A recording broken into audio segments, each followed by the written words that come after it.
mencionando el tema de las causales de inaplicación de sanciones, como fue la duda razonable y lo que era la dualidad de criterio, nosotros tenemos otras láminas que también explicaban, para que ustedes lo revisen en mayor detalle, cuáles son los requisitos para extinguir la multa, ¿no? La deuda por la multa, en el caso de duda razonable, valga la redundancia, ¿no? ¿Cuáles son los requisitos para su extinción?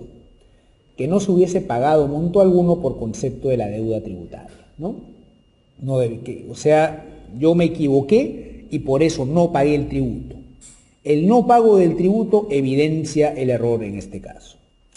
¿Qué más dice? La norma aclaratoria señala expresamente que es de aplicación este numeral, ¿no? Bueno, los intereses y sanciones son los devengados desde el día siguiente del vencimiento o de la comisión de la infracción, lo que nosotros mencionáramos anteriormente, ¿no? Hasta la publicación en el Diario Oficial del Peruano, ¿no? Entonces, estos son ejemplos de aplicación. Este RTF del año 96 señala, respecto del sistema de pagos a cuenta, ¿no? Señala que el artículo 85 de la ley genera confusión interpretativa y por ello aplica el artículo 170, ¿no? Lo dijo la misma RTF. Es una resolución diciendo que ofrece duda a la misma norma. O sea, ¿qué duda cabe, valga la redundancia, que esto generó la infracción?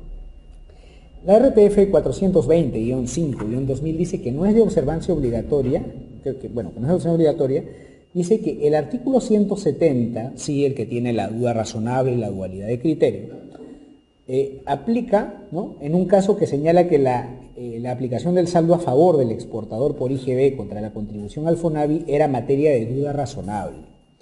En tanto, las normas no permitían determinar si dicha contribución era ingreso del Tesoro Público. Claro, había determinada oscuridad en la norma o determinada complejidad que, como yo no podía interpretar si realmente, digamos, podía realizarse la aplicación del saldo a favor con el FONAVI, como no se entendía de la norma, entonces en ese caso requerimos de un tercero que venga a aclararla. ¿Quién fue ese tercero? El Tribunal Fiscal. Entonces, como menciona nuevamente en esa aclaración de que hay duda en la norma, que la norma tiene tal sentido, entonces en esos casos resulta de aplicación el artículo 170. Además está decir que para que aplique el artículo 170, pues la norma aclaratoria o el acto administrativo o resolución del Tribunal Fiscal que aclare dicha situación debe hacer mención al numeral 1 del artículo 170. La duplicidad de criterio ya la mencionamos, era cuando haya opinado diferente en dos sentidos distintos sobre una misma situación. Ello se evidencia, por ejemplo, en opiniones vertidas a través de informes, ¿no? Recordemos el ejemplo de el tratamiento de los egresos de la demolición de un edificio, en un caso como costo y en otro caso como gasto, que mencionáramos en el ejemplo anterior. Ello revelaría una duplicidad de criterio.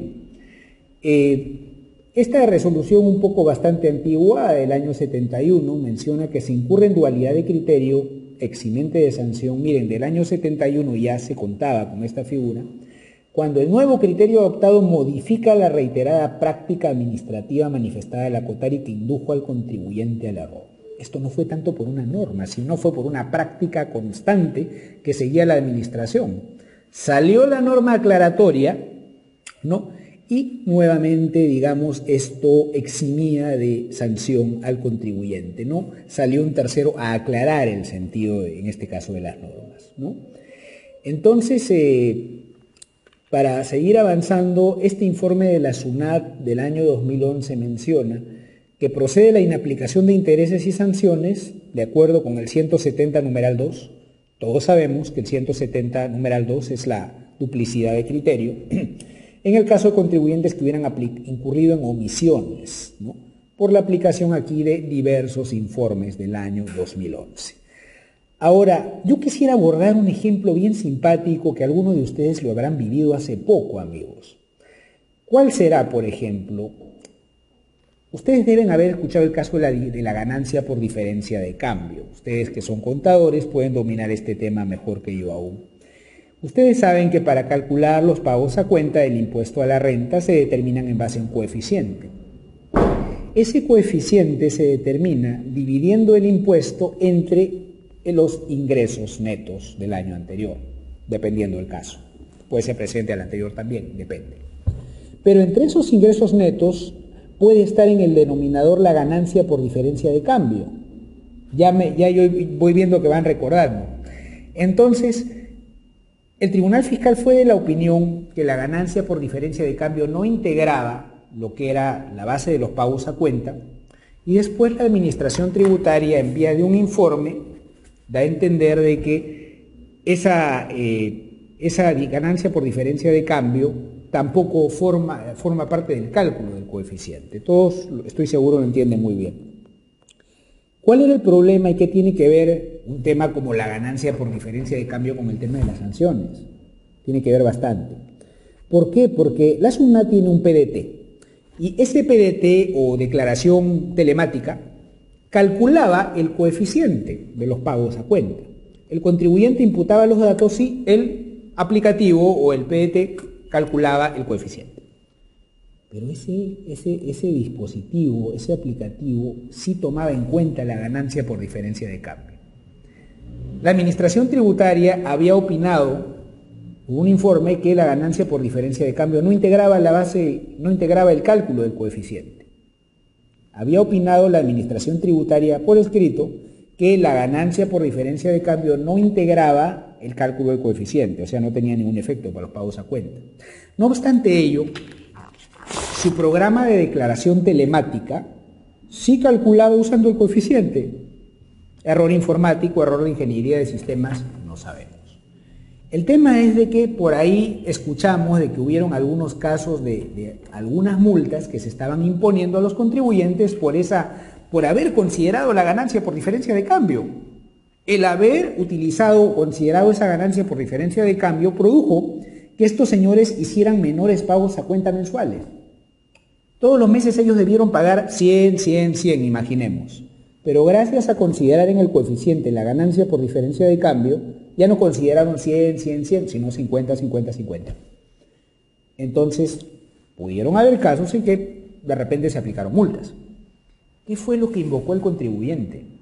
El contribuyente dijo, oiga, pero ¿cómo me van a sancionar? Si este PDT, este aplicativo, este es un elemento preparado por la propia Administración Tributaria, ¿no? Este PDT es un juguete, digamos, de la propia administración. ¿Cómo me van a multar por él? ¿No? Entonces el contribuyente decía, acá hay una dualidad de criterio, definitivamente. En su informe la SUNAT dice que no se toma en cuenta, pero su mismo aplicativo sí lo está tomando en cuenta. La pregunta de Marras, amigos, más allá del ejemplo es, ¿esto será dualidad de criterio? O sea, ¿calificará como una dualidad de criterio? O sea, el PDT, el programa de declaración telemática, ¿será un nuevo pronunciamiento de la Administración Tributaria? Porque si leemos nuevamente el artículo 170, inciso 2, dice, la Administración Tributaria haya tenido duplicidad de criterio en la aplicación de la norma y solo respecto de los hechos producidos. Acá yo tengo una nota al pie que dice, se entiende por dualidad de criterio el cambio operado en la administración, o en los pronunciamientos del Tribunal Fiscal. No solamente se produce a nivel de SUNAT, sino a nivel del Tribunal Fiscal, ¿no? De la apreciación de los procedimientos habituales seguidos por el contribuyente. Los contribuyentes que actuaron conforme al criterio anterior quedan liberados de sanciones, ¿no? Entonces, ¿yo qué pienso particularmente, amigos, en mi opinión? Si bien es cierto, alguien podría decir de que la duplicidad de criterio se da cuando hay una opinión, digamos, una opinión en dos sentidos diferentes sobre una misma cosa, ¿no? Sobre este celular, decir que es un celular y después decir que esto es un platillo volador, por así decirlo, ¿no? Sobre un mismo bien estamos opinando cosas diferentes, pero son pronunciamientos formales. Dos informes que digan cosas diferentes de una misma cosa, pronunciamientos formales. Quienes piensan de esa manera dicen que acá no habría un tema de dualidad de criterio, ¿no? Simplemente piensan que de que hubo un pronunciamiento y por otro lado, pues bueno, hubo un aplicativo que salió mal y fue contra lo que dijo el pronunciamiento. No habría una dualidad de criterio. Entonces hay quienes piensan eso. Yo particularmente podría opinar de que no es necesario un acto formal para que haya dualidad de criterio. Cuando decimos acto formal nos referimos a un informe, a un pronunciamiento, a una resolución de superintendencia. De repente no hay resolución de superintendencia, pero hay un PDT. ¿Quién prepara el PDT? La Administración Tributaria. ¿Con qué se aprueba el PDT, el modelo, la versión tal? Mediante una resolución de superintendencia. Entonces, si hay atrás un acto formal de repente, pero así no lo hubiera. Lo que yo quisiera decir es de que para que se configure la dualidad de criterio, el criterio puede verse modificado también por manifestaciones tácitas, no necesariamente expresas. O sea, la dualidad no solamente se puede ver por la existencia de dos actos administrativos diferentes sobre un mismo hecho. La dualidad también se puede ver cuando hay un solo pronunciamiento, pero hay en los hechos otra manifestación concreta que modifica lo que dice ese pronunciamiento. Ustedes pueden encontrar lo que yo les digo, un poco ese razonamiento que apoya lo que yo respetablemente opino, en la RTF 5983, un poco antigua, ¿no? 25 de enero del año 71, pero bueno, todavía sigue, entiendo que ese criterio es razonable aplicar, ¿no? Dice, el criterio modificado también puede haberse manifestado tácitamente, ¿no? Entonces, esto tiene jurisprudencia contradictoria y no es pacífico, ¿no? Entonces, acá van a mencionar varios informes, pero lo que yo quiero decirles es que el reciente caso que se produjo por la ganancia por diferencia de cambio, para un sector esto puede ser un tema de dualidad de criterio, puede ser, hay quienes opinan que no. Ahora, para moderar ese tema, ¿será, no será dualidad de criterio esa diferenciación? La Administración Tributaria sacó una carta diciendo no se va a sancionar. No se va a sancionar simplemente por aquellos que cometieron el tema de la ganancia por diferencia de cambio, no se les va a sancionar, ¿no? El tema lo verán de repente más adelante en algún otro curso, alguna reunión con otro amigo nuestro, pero ese es el tema de fondo respecto de la inaplicación de sanciones. Acá tienen para leer más normas al respecto. Finalmente, el régimen de incentivos que yo les mencionara hace un momento, ustedes ya tienen como información que ese régimen ya quedó sin efecto. Y ahora los beneficios del régimen de incentivos han pasado a lo que es gradualidad. Y la gradualidad obviamente está contenida en una resolución de orden administrativo. Entonces, acá esto era antiguamente los tramos de 90, 70, 50. Sabemos que antiguamente usted podía tener hasta una rebaja del 90%. Hoy puede ser hasta del orden del 95%, dependiendo de si estamos en alguna de las infracciones contempladas en el artículo 178 y dependiendo de los momentos en que se realice la subsanación. Entonces, acá, digamos, muchas veces se decía si había o no vulneración de la reforma peyorativa en el caso de que se perdía la gradualidad o se perdía de repente el régimen de incentivos si yo reclamaba. Porque lo de la gradualidad fue tildado de inconstitucional y ya yo no perdía la gradualidad por reclamar, pero lo que quedó en el tintero todavía es que si yo reclamaba, sí perdía el régimen de incentivos. Entonces, eso era un serio cuestionamiento que entendemos ya habría quedado superado, porque hoy día, digamos, yo inclusive tengo gradualidad hasta antes de presentar la apelación en el Tribunal Fiscal, ¿no? Todavía cuento yo con la apelación. Entonces, este criterio de prohibición de la reforma peyorativa ya ha sido atendido con más detalle en la nueva legislación. Entonces, por eso acá este pie de página rojo dice, de acuerdo con las modificaciones de julio del año 2012, el régimen no aplica para sanciones que imponga la SUNAT. O sea, el régimen de incentivos sigue existiendo, pero sigue existiendo de cara a municipalidades, ya no para SUNAT. En SUNAT aplica ahora como régimen de gradualidad. Finalmente, esta resolución de observancia obligatoria dice qué se necesita para acogerse al régimen de incentivos. Para acogerse al régimen de incentivos, dice, deben cancelarse la sanción de multa y el tributo emitido y la orden de pago según fuera el caso, ¿no? Bueno, entonces, amigos, este tema que hemos conversado respecto de, en esta breve presentación, en estos bloques, respecto de lo que son los principios del derecho tributario sancionador, la discrecionalidad, la forma en que se extinguen las sanciones, la gradualidad, si bien es cierto ha sido hecho para darles los lineamientos básicos, fundamentales, ellos van a ser abordados con mayor detalle en nuestra sesión presencial.